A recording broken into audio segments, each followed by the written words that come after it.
In a lighter note, I recognize that I am coming on the heels of not an orator, not a senator, but a fine preacher. Never would Senator Sabb say Rankin ever follow that. And on a light note, I rise just to offer a bit of context and history of what we're being asked to do.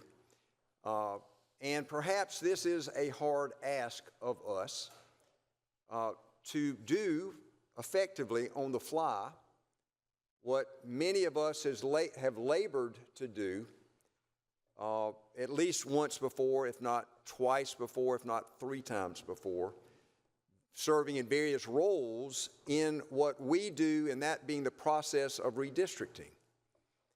Senator from Edgefield said it correctly, although I would dare say it's a 2.5-year effective process, that each 10 years by law we have to reapportion to account for the people who've either moved into a state and moved into the various congressional districts apportioned by the federal government based on the population shifts, and then as a result, we here in our House and our Senate districts are commanded to do as well. And so that process, which my dear friend, my resident and gubernatorial candidate, my lieutenant governor presently sitting here, hello governor, and others today from beyond the law are effectively asking us to do what is not legally incumbent upon us to do, but that which is politically asked upon us to do. Ain't nothing wrong with politics, folks. We're all here as a result of being in the political arena. And no disrespect, but just as one candidate for governor as the others are all saying to do, and no disrespect to congressional candidates, whether serving now or not, are telling us to do, tweeting for us to do. I dare say if you were to have a conversation with anyone sitting in Congress, if you were to have that conversation, they would say, why on earth, South Carolina, would you do it unless it's politically expedient to do? Some don't like President Trump. Perhaps many don't. Many love President Trump. And no mistaking about it, the gubernatorial candidates, the congressional candidates, I dare say each of us here have sought after or presently seeking after the endorsement of President Trump, who is the most unique political figure in our modern day, perhaps ever, who can be prosecuted, vilified, rightly or wrongly, doesn't matter, but who is more resistant than the Teflon man himself in terms of present-day trials and tribulations. Our Christian brothers, many, believe him to be more than a man. Many believe that he is our modern-day Job being tested. The crucible of serving in that role, dare I say serving in the governor's role, is not for the faint of heart, and it ain't for me. And I bless you, Pamela Vett, for putting your name in the hat to rise to a higher level. But politics, folks, in our races, in our own races, not to tell you anything that you don't know, is about either popularity, your own, or those who endorse you, or your friends, or a higher leader, perhaps. And in this realm of what we are being asked to do, let's make no mistake about it, it is politics. It is not about the law. And what am I talking about? The law requires us, we did it in 20, we'll do it in 30, in anticipation of. Senator from Charleston and I and others have sat on those redistricting, I'll call them a world tour. We went to the far reaches of this great big world of South Carolina to hear from every affected would-be constituency that makes up our state. That, folks, is not for the faint of heart, unless you like traveling, unless you like listening, unless you like hearing canned testimony from some of the folks that appear at each of these public hearings. But there is something about that that is lacking right now, and that is the process of actually doing it and taking the time to do it because it is required by law to do. And so I'm not going to ask our judiciary staff, Paula Benson, who's been through a number of these, to hear the testimony. But it is a laborious thing with oodles and oodles and oodles of pages of testimony transcribed, all to either sincerely listen to people or to check the box. The box that we don't have here, folks, whether we decide that we insist upon it or not, is what is the process. And like a preacher I heard the other day, I want to get from here to there. And the Christian walk, Lord, just give me the answer. It ain't about the answer. This process is like the journey that we are all on in our lives to get from something to somewhere else, hopefully growing as we learn, or in the biblical context, the Christian context, tested with what we are facing. The journey from starting a redistricting process, the journey from publishing hearing dates, the journey from traveling across the state to hear folks builds a record. We then decide what our districts should look like. Is it subject to challenge? Can we avoid a challenge, whether, again, from a racial standpoint or a partisan standpoint? But that process, that journey, then comes here before House and Senate. We debate it. We create a record. We pass a bill. And then the courts get to see and hear testimony, sworn testimony, including those who drew the maps. And so what is lacking right here, right now, but perhaps if we adopt the sine die resolution, will be backfilled, and that being testimony under oath. Y'all have heard me say it before. I'm like the line from Missouri. Don't tell me, or don't show me, or rather, excuse me, don't tell me, thank you. The clerk's heard it so many times, he's trying to channel the line for me. Don't tell me, show me. And the show me here in the process is lacking because we don't have an accounting for at least 400,000 people that have moved in our state. I'd suggest Governor Yvette, they live in Horry County. Most of all have come to Horry County. Now you're laughing. You want to be part of Horry, I know you do. Come on. But there are 400,000 people based on 80,000 annually, the growth rate in South Carolina, not my numbers, but the experts, 80,000 average folks per year coming to South Carolina. So on the map that we have submitted from D.C., we know that 400,000 of those folks are unaccounted for. And that's not me trying to partisan this. This is me asking hard questions of the folks we charge our cartographers, the lawyers who have to help us defend these cases once we know they will be challenged.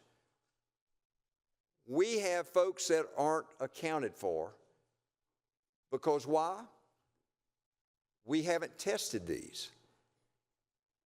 On the current map that we just got to see last week, we know by the quick analysis of not Republican or Democratic experts, but by our cartographers, those who are charged to draw our maps.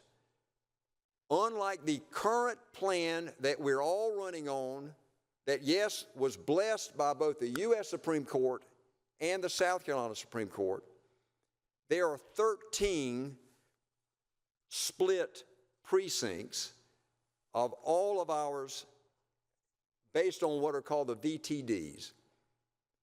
Effectively, that community of interest consideration, which I won't read you, but in every transcript you go back, you look to see, and I think it's Paula's voice who's been putting in the record the considerations of communities of interest, constituent consistency. In this one that I'm speaking to presently, minimizing divisions of county borders, minimizing divisions of cities and towns, and minimizing divisions of voting precinct boundaries based on the Census Bureau's voting tabulation districts. They call them VTDs. There are 40, if my math is correct, based on what I've asked, that until perhaps just today, at least one county split, one city split. And so maybe this is a perfect map. Maybe this will withstand constitutional muster. Maybe it will not be racially motivated. Maybe it will not be under the guise of what our Supreme Court will be asked to look at. Maybe it will not be purely partisan gerrymandered. And maybe it will withstand all this. But what I'm suggesting to us today, respectfully, we don't know. And we have no record. We have no testimony. We have no process by which any one of us could go home and say to your significant other, your voters, here's what the record shows, guys. Here's what the record shows. Here's where the growth is. And so the current map, based on our old numbers of 731,000, I think was the congressional number. Actually, it's lower. But they will admit to you, if you put anyone under oath right now, it's much greater than the 700 and some odd thousand that they claim are now in those districts. The point here being is I'm kind of talking about the process with eyes glassed over, most of you, because you do know it, and I pick lovingly at you, but the people who are demanding that we do this and do it now maybe aren't aware of that process. And maybe they don't know that every 10 years we have to do this. And maybe they don't know that we're going to be gearing up to do this in the next few years. And so whether the politics is motivating this, and hey, I don't know that there's any other explanation for it, and perhaps that's a good thing. And this is not Luke, the former Democrat, speaking, or Luke, the Republican, speaking. It's the facts, and we don't know.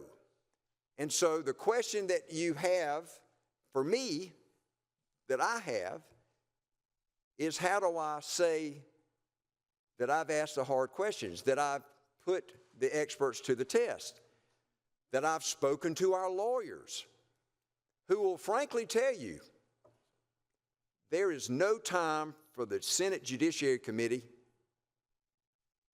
to fill in the blank of the process. There is no time for us to do what we're being asked to do. And maybe that's fine. Senator Jackson, the more things change, the more, I'm messing these up, you get it. Y'all, thank you, Amen Choir. And do unto others, too. I got that one down. But things are different, perhaps, and this time is different. And maybe this is the time for this day, for this cause. This warrants us doing this. But for folks at home, be aware, what you think you're getting may not be what you get. And I'm not talking about the political. I'm talking about the district that you think you're getting that now allows you to vote for the next congressman or reelecting the other new congressman, Senator Clymer. This is different in that you don't have a record. And finally, to one point, and again, forgive me, slight bit, no disrespect, but we have, not present company included, but we have other candidates for governor right now, other candidates, sitting members of Congress right now, who have weighed in on this topic. Amicus brief filed in the Alabama case, Alabama amicus, I should say, with 15 other states, including one candidate, joined by 4 incumbent congressmen, I should say 5, and one other who happens to be also running for governor, who have taken issue with South Carolina's district court's decision and effectively preached this message, and it's in the record, about what we did that was tested here. Incumbents, particularly ones who are long-serving, generally have seniority in the House, U.S. House of Representatives, serve in leadership positions or hold senior positions on key committees. For example, a current representative, it would be Senator or Representative Clyburn, has served in the House from 1993 and has held senior leadership positions and is currently serving as Assistant Democratic Leader. Representatives Mace, Representative and gubernatorial candidate Norman, and gubernatorial candidate current AG Alan Wilson. We now have a little something different to talk about. And you've heard it, you know it. I hope to do this line justice, but consistency is the hobgoblin of small minds. And so perhaps to be consistent with the words of those who have put it in the briefs, it's a public document. Perhaps we should be consistent and follow what they're saying.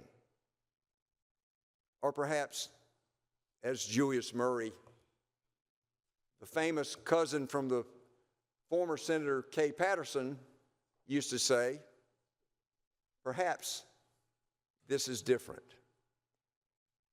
I don't speak to you from the political hat. Some would say I don't wear that hat very well. But I do speak to you from perhaps somewhat of a lawyer's mind. You've got the education, perhaps you use it, or you don't want to. But perhaps from the common man's standpoint, whether you're from Missouri or from South Carolina, don't tell me, but show me. And either we will put to the test of the light of day with sworn testimony, folks who will be judged by you as credible or incredible, who will all have some partisan bent, no less,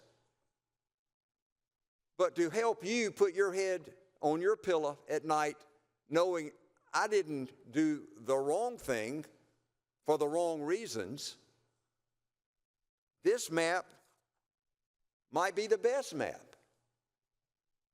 But you won't know it until you've asked the hard questions, at which point you will put your head on the pillow that night saying, I did the right thing for the right reason.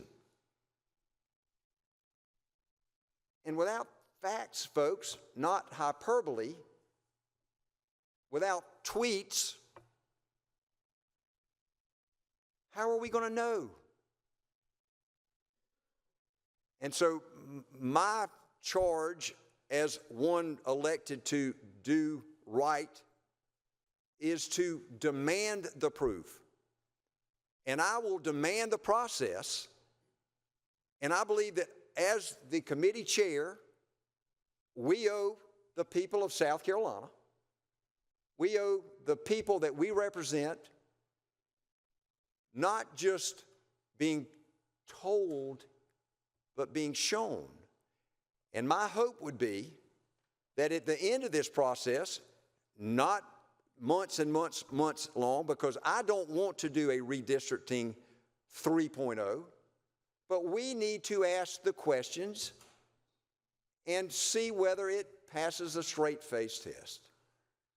I had a conversation over the weekend.